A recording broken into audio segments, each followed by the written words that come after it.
지나간 한 주 동안에 우리를 지켜주신 좋으신 하나님 앞에 감사 영광 올려드리고 오늘 거룩히 하신 주님의 날, 주님의 존재의 날 하나님을 예배하는 저 여러분을 하나님께서 기쁘게 받아주셔서 하늘의 신령한 은혜와 땅의 기름진 복으로 채워주시기를 주 예수 그리스도의 이름으로 축원해 드립니다. 작년 말에 중국 우한에서 발현한 코로나19로 인해서 전 세계가 여러모로 힘들고 어려운 상황 가운데 빠져 있습니다. 경제적으로도 힘들고 또 여러 가지 인간 관계도 힘들고 이런저런 힘든 부분들이 많이 있고 여러 가지 곤란한 상황들이 많이 벌어지는데 저는 그 가운데 가장 심각하고 문제가 되는 것이 주님의 몸된 교회의 예배가 위축되어지는 것이고 교회들이 하나님의 영광 가운데로 나아가는 그 일에 위축되어지는 것이다 라고 생각합니다. 왜냐하면 전 인류의 소망은 주 여호와 하나님이시고 사람은 하나님의 형상대로 지음받았고 하나님의 임재 가운데 살아가게 되어 있고 하나님의 말씀을 들으면 삽니다. 근데 하나님을 만나지 못한다면 하나님의 임재 가운데 나가지 못한다면 어떤 인류도 소망이 없어요. 하나님을 만나는 사람들은 그 영혼이 삽니다. 그 육체가 치료됩니다. 또 삶이 회복이 되어지고요. 가정이 회복이 되어집니다. 그래서 이 세상 살아가는 동안에도 아무 문제될 게 없어요. 무슨 얘기로 노프라브람 동남아에서 보면 어떤 분이 막 노프라브람 아무 문제 없어요. 이제 그렇게 하는데 정말 하나님이 우리와 함께 하시면 노프로브럼 우리에게는 아무런 문제가 없어요. 하나님의 임재 안에서 우리의 영혼이 자유케 됩니다. 우리의 육체가 강건케 됩니다. 우리의 삶이 온전히 회복되어집니다. 인간 관계가 회복이 되어집니다. 가정이 화목하게 됩니다. 또 인생 졸업하고도 영원한 하나님 나라 천국 들어가는 그러한 복된 길 걸어가게 됩니다. 그런데 하나님을 만나지 못하면 그 인생은요 영적으로 죽습니다. 육체적으로 문제가 생겨도요 고침 받을 수가 없습니다. 경제적으로 꼬여도요 어디부터 어떻게 풀어나가야 될지 해답을 찾지 못합니다. 죽어서도 지옥에 떨어집니다. 그런데 그 하나님과 사람과의 만남을 주선하는 단체가 교회예요. 하나님의 영광을 실어 나르는 단체가 교회예요. 하나님의 영광이 풀어지는 데가 교회고 하나님과 사람들을 만나는 만남의 장소가 교회예요. 그 만남을 주선하고 하나님의 임재 가운데 나가게 만드는 데가 교회예요. 그 교회가 살면 전 인류의 소망이 있어요. 교회가 죽으면 전 인류의 소망이 사라집니다. 저는 우리 지구촌 사랑교회가 하나님의 임재가 있는 교회, 하나님의 영광이 함께하는 교회, 하나님의 영광을 실어 나르는 교회가 되어지기를 원합니다. 전 지구촌의 모든 족속들을 하나님께로 인도하고 하나님과 사람 사이의 중보자가 돼서 전 인류의 소망 되신 하나님을 연결시키는 그러한 복된 우리 지구촌 사랑교회가 되어지기를 원합니다. 여러분 기계도 고장난 기계가 있고 제대로 작동하는 기계가 있는 것처럼 교회도 죽은 교회가 있고 제대로 작동하는 교회가 있거든요. 2000년 전 소아시아에 7교회가 있었는데 그 가운데 한 교회가 고장난 교회, 죽은 교회였어요. 4대 교회. 너는 살았다는 이름은 가졌으나 죽은 자로다 라고 해서 교회는 교회인데 죽은 교회. 그래서 하나님과 상관없는 그러한 교회가 있었고 또 그 7개 교회 가운데 서머나 교회나 필라델비아 교회는 적은 능력을 가지고도 주의 이름을 배반하지 않고 주의 말씀을 지키고 인내로 하나님을 사랑하고 환난과 궁핍 가운데 있어도 물러서지 않고 하나님을 사랑하고 하나님을 의지함으로 영적으로 부유한 자가 되었던 서머나 교회, 필라델비아 교회는 주님의 마음을 시원케 하고 주님의 영광을 실어 나르는 교회고 주님으로부터 칭찬과 격려만 받았거든요. 저는 우리 교회가 그렇게 되기를 원합니다. 근데 나머지 이제 그 네 교회는 칭찬도 받고 책망도 받고 칭찬과 책망을 같이 받았던 교회들이에요. 기왕이면 저희 교회는 첫째 살아있는 교회가 되기를 바라고 살아있으되 칭찬과 격려만 받는 그러한 교회가 되어지기를 원합니다. 그래서 살아있는 교회, 하나님으로 칭찬과 격려만 받는 교회가 되려면 어떻게 되나? 어떤 교회로 세워질 때에 주님이 기뻐하시고 주님의 영광이 부어지고 주님의 권능이 부어지는가? 그 교회에 관한 말씀을 선포하기 시작을 했던 것입니다. 성경에서 말하는 교회의 원뿌리는 광야 교회입니다. 하나님께서 이 땅에 교회를 세우시는데 주님이 원하시는 교회, 하나님이 원하시는 교회는 이런 교회다라고 해서 그 교회의 샘플로 광야교회를 세우셨는데, 그 광야교회의 특징은 뭐냐면 6월절 어린 양의 살과 피로 구원받은 교회라고 하는 거예요. 6월절 어린 양의 살과 피 안에 들어갈 때 그들의 육체가 치료됐어요. 그들의 영적으로 하나님과 관계가 회복이 됐어요. 묶였던 재정이 풀어지고요, 빼앗겼던 재정이 회복이 되어져서 재정적인 형통이 임하였습니다. 그리고 그들에게 족과 꿀이 흐르는 가나안 땅이 약속되어져 있었고, 족과 꿀이 흐르는 가나안 땅을 가는 동안에 천사들이 수종들게 되고 하나님의 임재의 구름과 쉐키나 그 빛이 있었기 때문에 하나님의 인도하심, 하나님과 동행하면서 그 가나안 땅까지 갈 수 있었고, 가는 동안에 여러 가지 대적들이 와도, 어떤 대적들이 와도 그들을 이길 수 없는 강한 세기돈 녹성벽 같은 교회가 광야교회였거든요. 그 광야교회의 특징이 6월절 어린 양의 살과 피로 구원받은 교회였고, 그 구원이라고 하는 것은, 그 영생이라고 하는 것은 그와 같은 총체적인 회복을 이야기하는 것이다라고. 그 광야교회는 살아있는 주의 말씀을 받고 부응하는 교회였다라고 하는 것. 그 광야교회는 예배에 생명을 건 교회였다라고 하는 것. 그리고 기사와 표적이 상식으로 따르는 교회가 광야교회였다. 하나님이 원하시는 교회의 특징은 이 네 가지 특징을 가지고 있어야 된다라고 하는 것이죠. 그 광야교회에 하나님께서 세 가지 중심축을 세우셨는데, 그 첫째가 하나님과 만남의 장소, 회막, 예배당, 성막, 성전이었다. 광야교회는 그들이 거주지를 정할 때에도 회막, 성전 중심, 예배당 중심으로 줘야 되고, 이동할 때도 예배당과 함께, 회막과 함께 이동해야 됐다. 광야교회의 첫 번째 중심축은 예배당, 회막이었다라고 하는 것. 그리고 광야교회의 두 번째 중심축은 여호와의 율법, 여호와의 말씀이었다. 여호와의 말씀만 듣고 행하면 살고 번성하고 흥왕하게 되고, 가난한 자 없게 되고, 구워줄 존종 꾸임받지 않게 되고, 들어도 복을 받고 나가도 복을 받게 된다. 창고가 복을 받게 된다. 손대는 것마다 복되게 된다. 그 복받는 교회, 가난하지 않게 되는 교회의 그 기본이 여호와의 율법, 여호와의 말씀이다. 광야교회의 두 번째 중심축은 여호와의 율법, 여호와의 말씀이었다라고 하는 것입니다. 여러분, 재정을 강의하는 목사님들 가운데 이런 분들이 있어요. 뭐 예수 믿으면 다 부자 된다라고 이야기하는 사람들이 있는데, 그것은 잘못된 것이다. 예수 믿는다고 다 부자 되는 것은 아니다. 이렇게 재정 강의를 하시는 목사님들이 있고, 그런 책을 써내는 분들이 있는데, 그분들이 2% 부족해요. 복음을 정확히 이해하지 못해서. 성경은 이렇게 이야기해요. 너희가 만약 여호와의 말씀만 듣고 내가 오늘 내게 내리는 그 모든 명령을 다 지켜 행하면 내 하나님 여호와께서 내게 주신 땅에서 반드시 복을 받으리니 너희 중에 가난한 자가 없으리라. 신명기 15장 4절 5절에 그렇게 말씀하고 있고, 여호와께서 주시는 복은 사람을 부하게 하고 근심을 겸하여 주지 아니하시느니라. 여호와의 계명을 즐거워하는 자는 부와 귀가 그 집에 있다. 네. 여러분, 정말 하나님의 교회, 하나님 기뻐하시는 교회, 하나님의 부흥이 함께하는 교회, 총체적인 부흥이 있는 교회가 되기 위한 두 번째 중심축은 여호와의 율법, 여호와의 말씀이었다라고 하는. 광야교회의 두 번째 중심축이고, 세 번째 중심축은 하나님의 사람, 하나님의 종으로서의 모세라고 하는 거예요. 여러분, 교회라고 하는 것에 참된 하나님의 종이 없다면 그거 이단으로 빠질 수 있어요. 소경이 소경을 인도하면 둘 다 구덩이에 빠지는 것처럼, 참된 하나님의 종, 하나님의 사람이 이끌어가는 교회가 아니라고 한다면 그것은 이단 단체가, 사교 단체가 될 수밖에 없다. 그리고 함께 지옥에 갈 수밖에 없다. 광야 교회의 세 번째 중심축은 참된 하나님의 종, 하나님의 사람으로서의 모세였었다라고 하는 것입니다. 그 광야 교회의 가치가 어디에 있었느냐? 하나님의 참된 말씀, 여호와의 입으로부터 나오는 말씀을 정확히 받아 정확하게 전달할 줄 알았던 모세의 설교 사역에 있었다라고 하는 것이죠. 그래서 모세가 말하기를 하늘이여 귀를 기울이라 내가 말하리라. 땅은 내 입의 말을 들을지어다. 내 교훈은 비처럼 내리고 내 말은 이슬처럼 맺히나니 연한 풀 위에 가는 비 같고 채소 위 단비 같도다라고 했어요.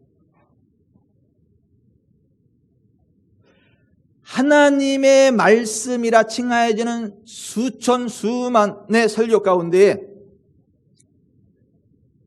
두 가지 종류로 나뉜다. 여호와의 입으로부터 나오는 말씀을 정확히 전달해주는 진짜 하나님의 말씀이 있고, 사람의 지혜에 권하는 말로 전하는 가짜 하나님의 말씀이 있다. 그 두 가지를 다 경험한 사람이 사도 바울이었다. 사도 바울이 예수님 만나기 이전에 바리새인으로 열심히 하나님 말씀을 가르쳤는데 다 가짜였더라. 예수님 만나고 나서 보니까 그게 다 가짜였더라. 그러니까 예수님이 바리새인과 서기관들의 설교에 대해서 사람을 죽이는 누룩과 같다. 그들도 천국에 들어가지 못하고 교인 하나를 얻으면 배나 더 지옥 자식 되게 만들었다.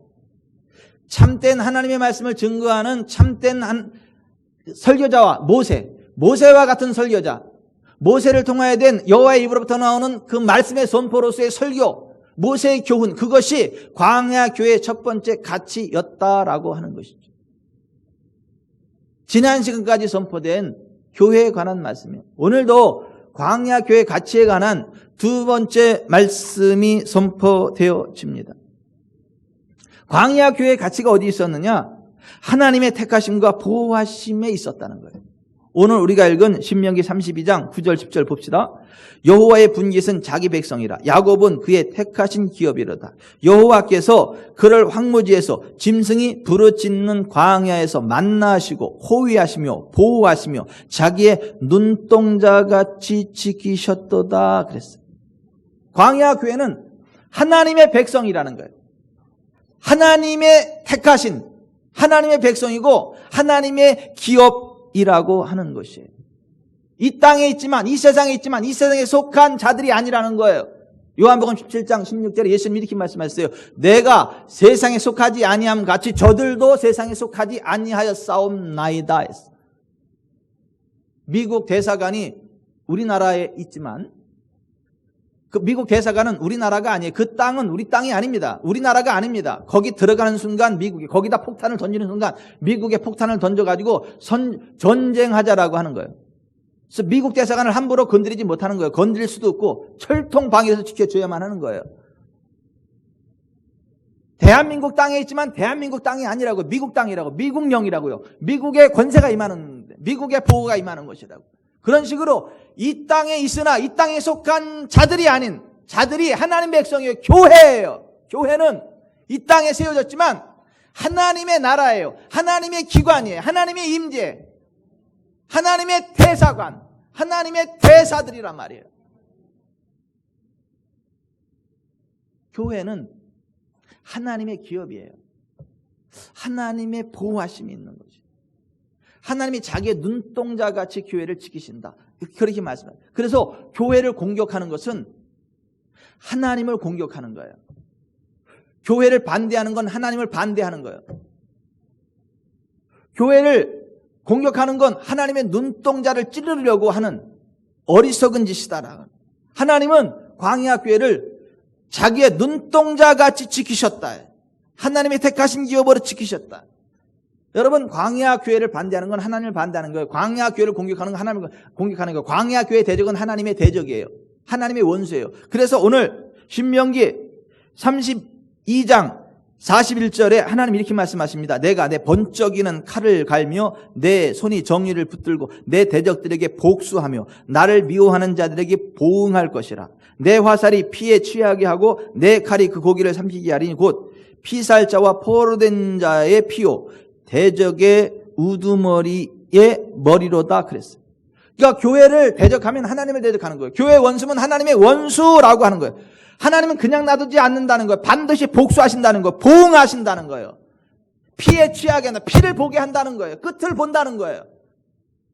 철저하게 징치하신다라고 해요. 심판하신다라고 하는 거예요. 여러분, 광야교회가 세워지고 진행하려던 일을 방해하려던 외부의 세력들을 하나님이 하나도 없이 다 심판하셨습니다. 광야교회가 세워지는 일을 끝까지 방해하려던 애굽의 바로와 그 군대가 홍해에 수장돼 버렸어요. 흔적도 다 죽여버리셨어요. 르비딤에 머물던 광야교회를 공격하였던 아말렉이 완전한 패방을 맛보았고 이스라엘의 초대왕 사울에게 명령한 게 뭐냐면 그 아말렉을 멸족시켜버려라. 어른 아이 남자 여자 할 것 없이 짐승 재산 할 것 없이 다 진멸해버려라. 흔적도 없이 날려버려라. 그게 이스라엘 초대왕 사울에게 주신 하나님의 명령이에요. 왜 그러냐면 광야 교회를 그들이 공격했기 때문에 그 괘씸죄에 걸려서 하나님이 그들을 싹 쓸어버리는 심판을 명하셨다는 거예요. 가데스를 지나가는 광야 교회가 에돔 왕에게 에돔의 땅을 지나가기를 정했는데 그들이 거절했죠. 여호와님께서 그를 괘씸하게 보셔서 그들을 여호와의 영원한 진노를 받은 백성이라 말하셨어요. 그들은 하나님의 진노로 패망의 길을 갈 수밖에 없었다는 거예요. 발람 선지자를 통하여 광야 교회를 저주하며 멸망시키려던 모압의 발락 왕이 이스라엘의 칼에 멸망당하게 하셨죠. 광야 교회를 대적하던 미디안의 다섯 왕 에위, 레겜, 수르, 후르, 레바 모두 다 칼에 맞아 죽게 하셨어요. 광야 교회를 대적하던 자들은 한 사람의 예도 없이 하나님이 철저히 징치 심판하셨다라고 하는 거예요. 그런가 하면 광야 교회 내에 있으면서도 교회를 혼란시키고 쓰러뜨리고 파괴하려던 자들이 있었는데 역시 그러한 자들도 하나님은 예외 없이 철저하게 응징하셨다라고 하는 거예요. 레위기 10장에 바라보면 광야 교회의 거룩과 정결을 해치려던 아론의 아들 나답과 아비후를 하늘의 불로 무섭게 징계하여 태워 죽이셨어요. 레위기 10장 1절 아론의 아들 나답과 아비후가 각기 향로를 가져다가 여호와께서 명령하시지 아니하신 다른 불을 담아 여호와 앞에 분향하였더니 불이 여호와 앞에서 나와 그들을 삼키매 그들이 여호와 앞에서 죽은지라 했어요.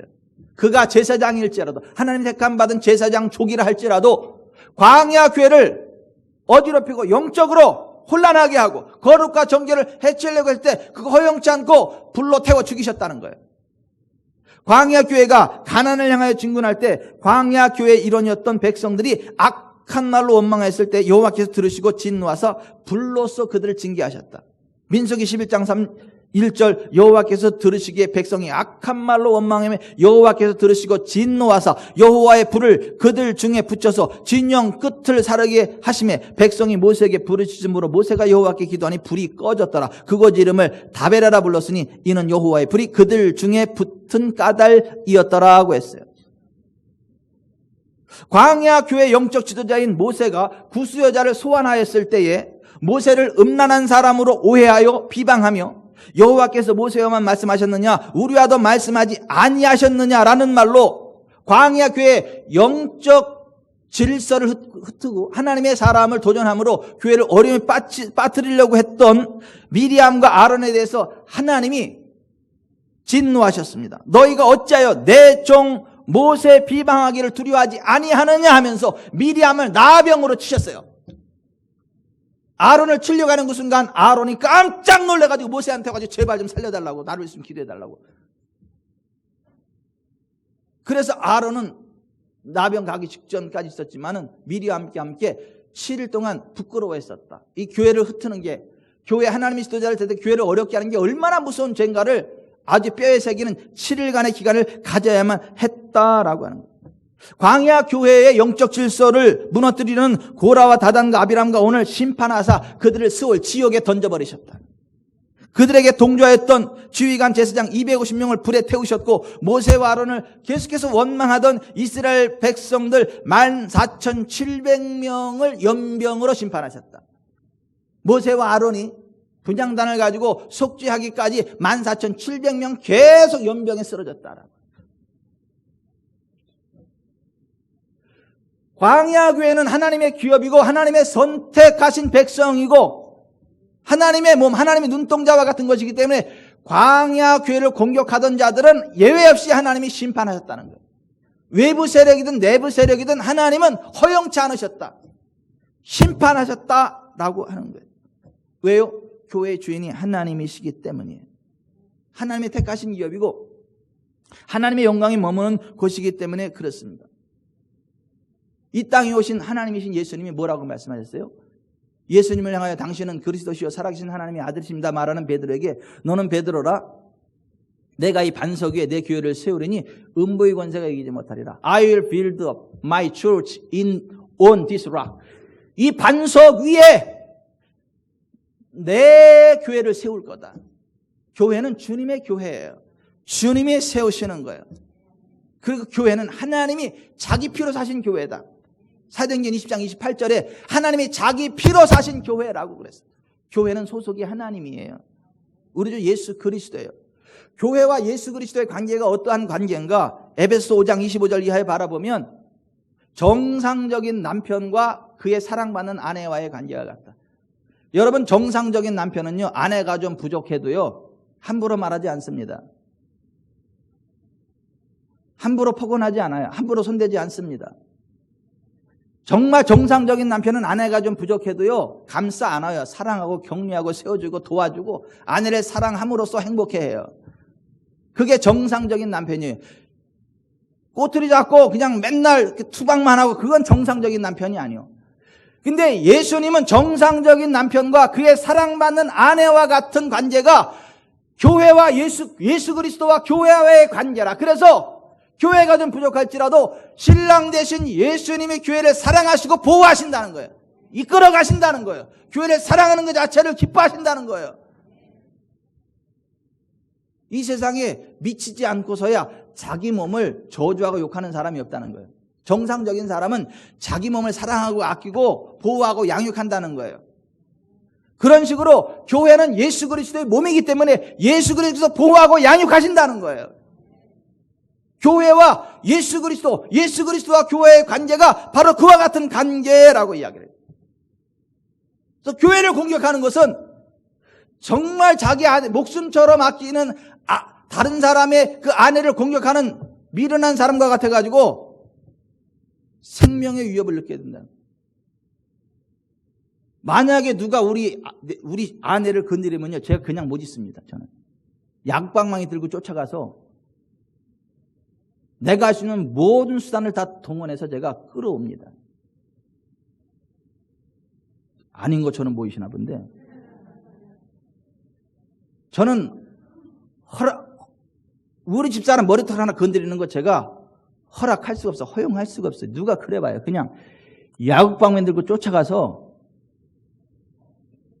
용수아씨 그들의 대갈통을 깨트려가요. 버리고 내가 뺏어오지.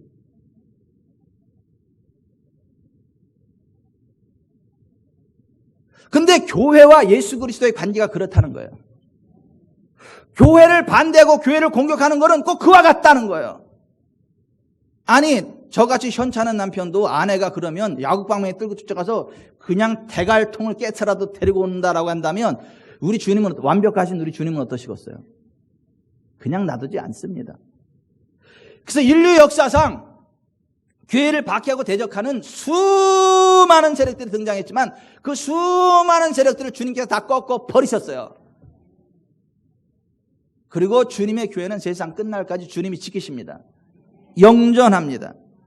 교회를 박해하고 대적하던 세력들은 하나같이 주님의 심판을 받고 역사의 뒤안길로 사라졌고 사라질 것입니다. 초대 예루살렘 교회에 야고보 사도를 칼로 죽였고 베드로를 감옥에 가두고 교회를 박해하던 헤롯 아그리파 1세, 그가 백성들 앞에 갔더니 얼마나 그런 식으로 교회를 핍박하니까 사람들이 무서워가지고 그냥 무슨 소리만 들으면 칭찬하는 거예요. 그러니까 그게 또 좋아가지고 이는 신의 소리요 사람의 소리가 아니로다. 그러니까 그거 겸손했는데 교만하고 교회를 핍박하고 그래가지고 벌레가 그를 먹어 죽여버렸어요. 벌레가 어떻게 먹어 죽였는지 모르겠는데 하여튼 벌레가 그를 죽였다 이렇게 됐어요. 그러니까 교회를 공격하고 핍박하면 벌레가 그를 먹어 버린다니까. 벌레에게 물려 죽여버린다니까. 로마의 네로 황제가 로마 교회를 박해했죠. 자기가 불살질러 놓고 나서 그 죄를 기독교인들에게 뒤집어 씌워가지고 기독교인들을 불에 태워 죽이고 사자굴에 던지고 교회를 완전히 잔멸시켰잖아요. 결국 네로의 최후 어떻게 됐습니까? 왕위에서 폐위되고 이리 도망 저리 도망가다가 하녀 애인 앞에서 처참하게 자살해 죽고 말잖아요. 교회를 공격하고 핍박하는 자들의 최후가 그렇다는 거예요. 여러분, 교회를 철저히 파괴했던 소련의 스탈린이 어땠어요? 스탈린의 최후가 어땠습니까? 교회를 그렇게 잔인하게 핍박했는데 그의 최후를 바라본 그의 딸 스베틀라나 스탈린이 그 아버지의 그 최후 임종의 모습을 뉴스위크지에 실었는데 이렇게 실었어요. 나의 아버지는 몹시 고통스럽고 무서운 죽음을 당하였습니다. 하나님은 의인에게만 편안한 죽음을 허락하시나 봐요. 마지막 순간이 맞아 갑자기 눈을 크게 부릅뜨고 방 안에 있는 사람 하나하나를 훑어보시는데 아주 무서운 눈빛이었습니다. 정신 나간 것도 같고 화난 것도 같으면서 죽음에 대한 공포에 가득 찬 눈초리였습니다. 한참 둘러보시더니 왼손을 허공을 향해 번쩍 들더니 마치 저주를 우리 모두에게 끌어내리는 듯한 행동을 하시는데 아주 협박하는 것 같았습니다. 그 다음 순간 영혼이 육체를 빠져나갔습니다. 지옥에 떨어졌다는 거죠. 박윤규 목사님의 지옥 간증에 보면 스탈린이 거기 지옥에 떨어져 있더라고 하죠.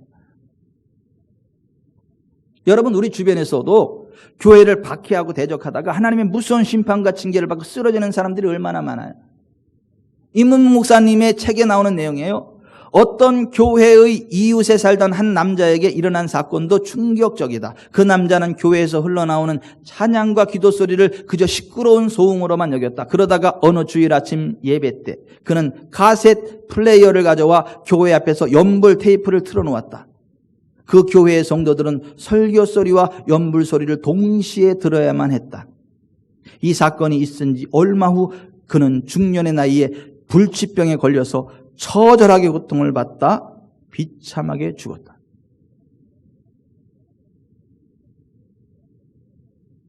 박윤규 목사님의 천국과 지옥 간증 중 지옥의 유황 불못에서 고통당하는 영혼들에 관한 내용 중에 이런 내용이 있어요. 천사가 지옥의 유황불못은 수천 수만 개나 된다. 큰 것도 있고 작은 것도 있다. 이것에 온 영혼들은 땅에서 하나님과 예수님을 믿지 않고 교회와 교인들을 업신여기며 조롱하고 핍박하던 자들이며 또 세상의 부귀와 건세를 위해 신앙을 저버리고 주의를 범하는 등 교회 안에서 분열과 분쟁을 조장하고 교회를 자기 세력을 행사하는 장소로 삼아 싸움을 일삼았던 자들이 온다고 했다. 천사는 나에게 큰 소리로 박 목사, 저기 유황불 속에서 아우성치며 고통당하는 영혼들 중에 아는 사람이 있는가 보라고 했다. 그래서 자세히 보았더니 한국교회에서 이름 있던 목사, 장로, 권사, 집사들이 많이 있었다. 그들은 일본 태양신을 강요하고 교권과 명예를 위해 정상적인 신앙을 떠나 자기의 유익을 구하고 교회와 총회에서 싸움과 분열을 일으켜 예수님의 몸된 교회를 찢고 부순 자들로서 하나님의 진노를 받아 유황불못에 왔다고 했다. 무섭지 않습니까? 교회를 대적하는 게 이렇게 무서운 거예요. 교회를 분열시키는 게 이렇게 무서운 죄예요. 제가 여기까지 설교를 준비하고 어제 이제 기도를 하는데 하나님 이렇게 말씀하시는 거예요. 야, 고린도전서 3장 16, 17절은 왜 얘기 안 하냐? 예? 내가 거기 그랬지. 너희는 너희 가운데 계신 하나님의 성령의 존재를 알지 못하느냐. 누구든지 하나님의 성전을 파괴하면 내가 그 사람도 파괴하리라. 하나님의 성전은 거룩하니 너희도 그러하니라. 그 말씀은 왜 인용하느냐. 우리 개역 성경에는 누구든지 하나님의 성전을 더럽히면 하나님이 그 사람을 멸하시리라고 번역이 되어 있는데 거기 더럽힌다는 말과 멸한다는 말이 헬라어로 같은 단어예요. 푸데이로. 파괴한다. 디스트로이, 파괴한다는 말이에요. 하나님의 교회, 하나님의 성전을 파괴하는 그 사람은 하나님이 그 사람 자체를 파괴해버리겠다. 우리에게 익숙한 언어로 육실헐 하겠다는 거예요. 여러분 육실할 알죠? 육실할이 뭔지 아시죠? 이래잖아요. 아주 가장 무서운 욕이 육실할 놈 이런 욕이잖아요. 그죠? 육실한다는 말이 뭐죠? 사람 몸을 6조각으로 찢어 죽인다는 얘기 아닙니까? 머리, 양손, 양발에 밧줄을 묶고 황소가 사방으로 끌고 가지고 몸을 그냥 찢어 죽이는 거, 6덩어리를 내는 거, 이게 육실날 하는 거잖아요. 사람을 아주 가장 잔인하게 죽이는 거죠.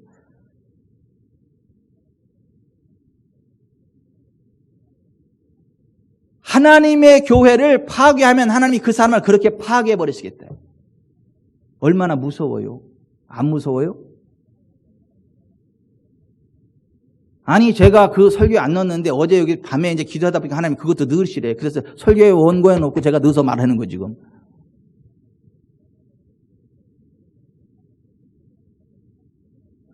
아따 무셔버라.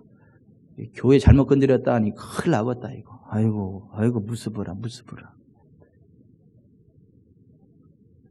여기서 끝나면 너무 슬플 것 같아가지고 반대로 교회를 사랑하고 교회를 잘 섬기면 복을 받는다는 이야기를 하려고 그래요.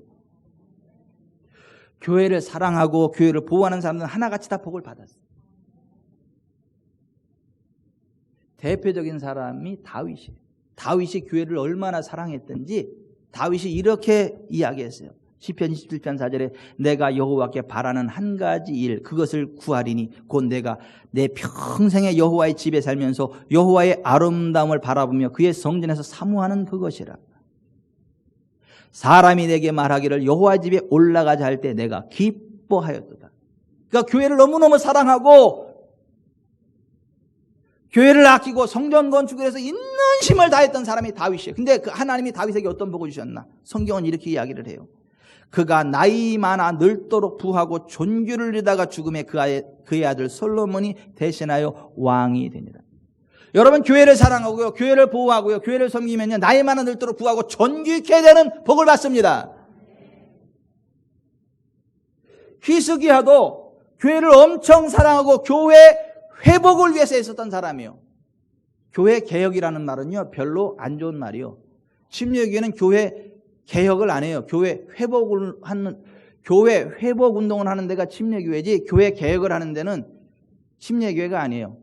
무슨 개혁 신학이 어떻고 개혁 교회가 어떻고 교회를 개혁해야 된다.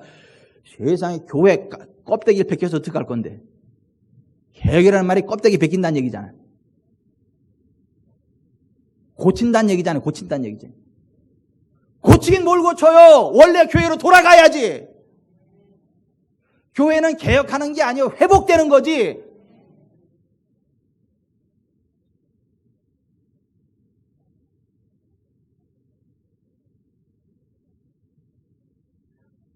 그래서 다른 데서는 개혁 신학이라 그래.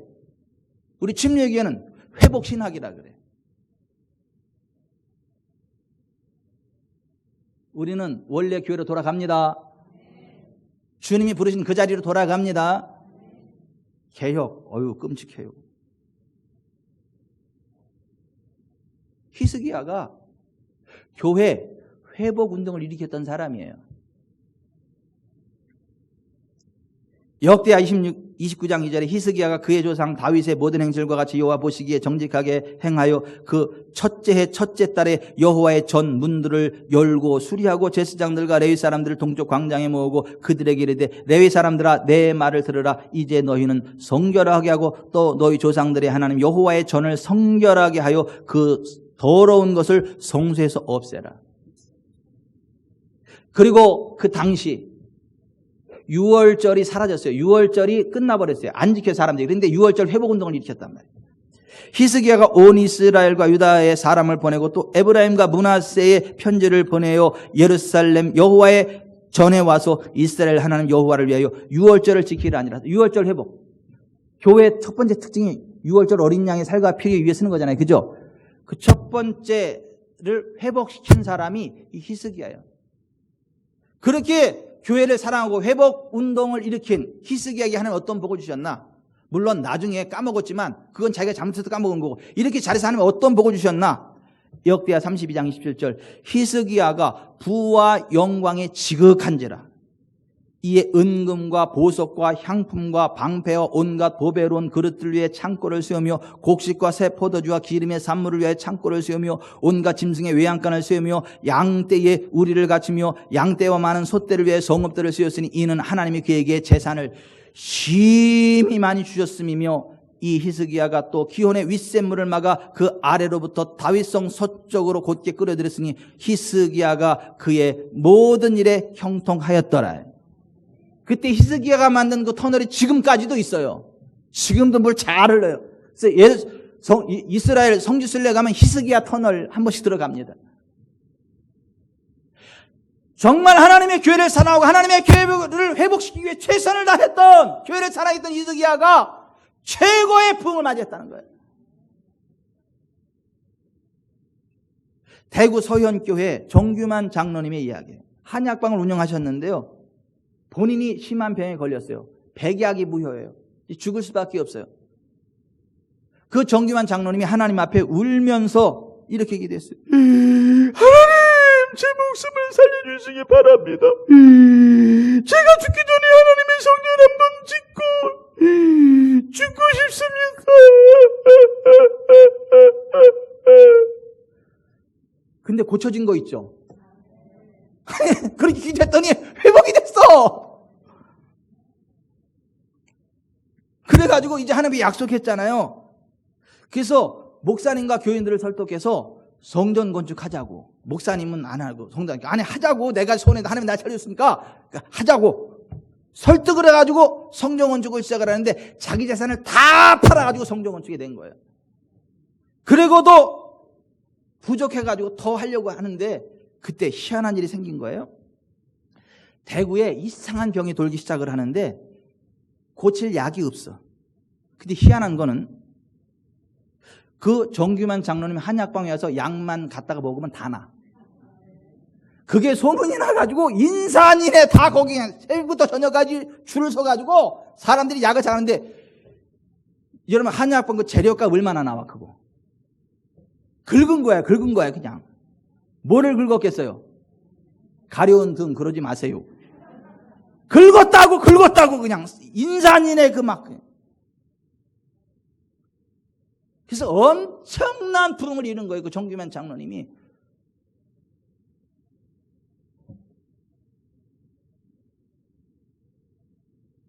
북한에서 신앙 잃어버리지 않으려고, 교회 지키려고 남한으로 피난온 사람들이 뭉친 데가 남산 밑에, 남대문 밑에, 남산 밑에 영락교회잖아요. 영락교회. 그리고 영락교회의 그 초대 목사님이 한경직 목사님이잖아요. 그 한경직 목사님이 북한에서 내려온 그 사람들, 교회를 사랑해서 교회에 목숨 건 사람들, 그 사람들을 뭉쳐가지고 한 150명의 교회를 이루었는데 그때 그 한경직 목사님이 교회 건축을 해야 되겠다라는 마음에 부담이 생겨가지고 교회 건축을 시작을 했어요. 성전 기공 예배를 드리면서 한경직 목사님이 이렇게 말씀하셨다네. 우리가 하나님의 성전을 짓기 위해서는 우리의 물질을 바쳐야 합니다.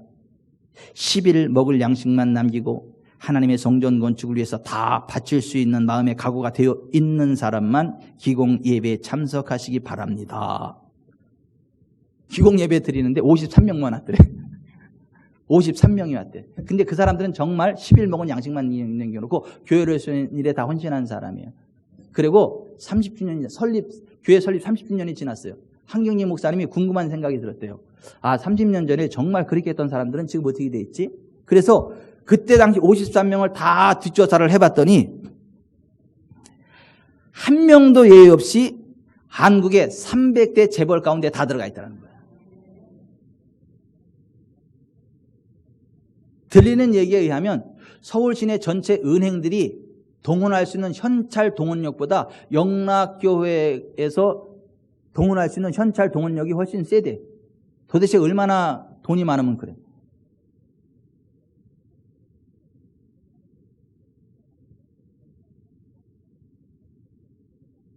아니 300대 재벌 가운데 53명 들어가 있으면 그 정도 안 되겠어요? 진짜 아멘도 안 한다. 남들 잘 될 때 아멘 해야 우리도 잘 돼. 진짜. 저는 우리 지구촌 사랑교회 성도들이 정말 하나님 사랑하고 주님 된 교회를 사랑함으로 그와 같은 복을 받기 바랍니다.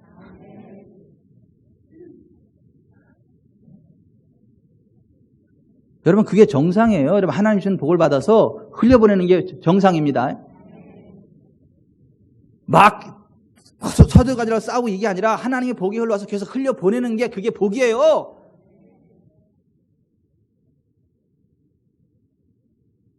제가 말씀을 맺겠습니다. 교회 원뿔인 광야교회의 두 번째 가치는 하나님의 택하심과 보호하심에 있다는 거예요. 교회는 하나님이 보호하시는 기관이에요. 하나님의 기업이에요. 그 교회를 잘 섬기면 복을 받습니다. 그 교회를 대적하면 하나님의 심판을 받습니다. 여러분은 대적해서 심판을 받을래요? 잘 섬겨서 복을 받을래요? 선택은 여러분들이 하는 거예요. 찬송합시다. 내 주의 나라와 주 계신 성전.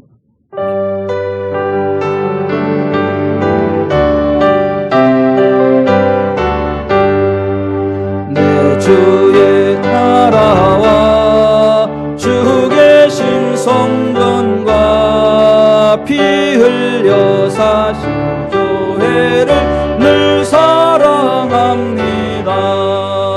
내 주의 교회는 천성과 같아서 눈동자같이 아끼사 늘 보호하시네. 이 교회 위하여 눈물과 기도로 내 생명 다하기까지 늘 봉사합니다. 성도의 교제와 교회의 위로와 구주와 맺은 언약을 늘 기뻐합니다. 하늘의 영광과 베푸신 은혜가 진리와 함께 영원히 시온에 넘치네.